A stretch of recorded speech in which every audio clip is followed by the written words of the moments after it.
सियासी गलियारों में आजकल इंडिया की काफी चर्चाएं हो रही हैं, लेकिन मैं उस इंडिया की बात नहीं कर रहा जिसे 26 पार्टियों ने मिलकर बनाया है। मैं उस इंडिया यानी भारत की बात कर रहा हूं जहां सियासत वंशवाद यानी डायनेस्ट के इर्द गिर्द घूमती थी और है। पंडित जवाहरलाल नेहरू की बेटी इंदिरा गांधी, उनके बेटे संजय और राजीव गांधी, उनका बेटा और बेटी राहुल और प्रियंका गांधी, पत्नी सोनिया गांधी, कश्मीर में शेख अब्दुल्ला और मुफ्ती मोहम्मद सईद का परिवार, पंजाब में बादल फैमिली, हरियाणा में चौटाला और हुड्डा का परिवार, महाराष्ट्र में ठाकरे का परिवार, शरद राव पवार और सुप्रिया सुले का परिवार, उत्तर प्रदेश में मुलायम सिंह यादव और चौधरी चरण सिंह का परिवार, बिहार में लालू यादव का परिवार, तमिलनाडु में करुणानिधि का परिवार। इसके अलावा कई और राज्य हैं जहां परिवार सालों से राज करते आए हैं, चाहे वो नवीन पटनायक हो चाहे वो कुछ और। लेकिन 2014 के बाद इस ट्रेंड ने 360 डिग्री वाला यू टर्न लिया, क्योंकि देश की कमान एक ऐसे व्यक्ति के हाथों में आ गई जिसके परिवार को शायद आज भी देशवासी अच्छी तरह से जानते या पहचानते नहीं है।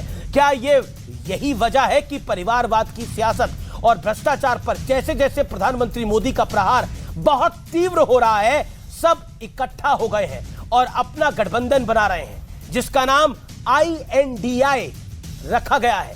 वैसे गठबंधन बनाना, चुनाव लड़ना ये सबका संवैधानिक अधिकार है, लेकिन सियासी फायदे के लिए देश की बदनामी की तैयारी क्या किसी भी दल या गठबंधन को शोभा देता है?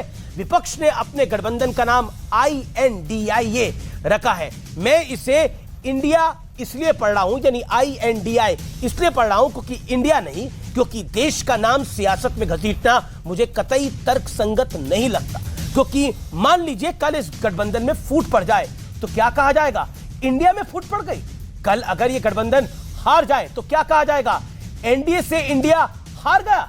हमने देखा था इससे पहले विदेशों में भारत सरकार के खिलाफ अमेरिका जैसे देशों से मदद मांगी गई थी, तब पूरी दुनिया ने देखा था कि कैसे भारत की सियासत को चौराहे पे लाकर खड़ा करके नीलाम करने का प्रयास हुआ था।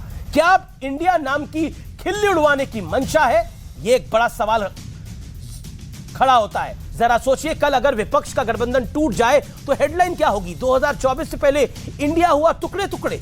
विपक्ष की तरफ से तर्क दिए जा रहे हैं, जबकि skill India, digital India, startup India हो सकता है, तो विपक्ष के गठबंधन का नाम इंडिया क्यों नहीं हो सकता? यह तर्क देने वालों को यह समझना चाहिए वो भारत सरकार की योजनाओं से जुड़े इंडिया की बात कर रहे हैं। देश की योजनाएं देश के नाम पर नहीं होंगी तो फिर किसके नाम पर होंगी? लेकिन विपक्षी गठबंधन तो इंडिया नाम देना, क्या यह शुद्ध रूप से सियासी कदम नहीं है?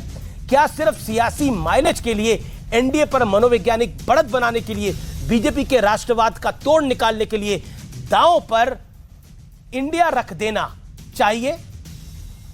विपक्ष का नाम Indian democratic front, honest Indian group, Indian secular alliance भी हो सकता था। इसमें वो सारे शब्द जो विपक्ष के लिए काफी पसंद होते हैं, जैसे कि ऑनेस्टी यानी ईमानदार। विपक्ष अक्सर मोदी सरकार को उद्योगपतियों की सरकार बताकर घेरता है,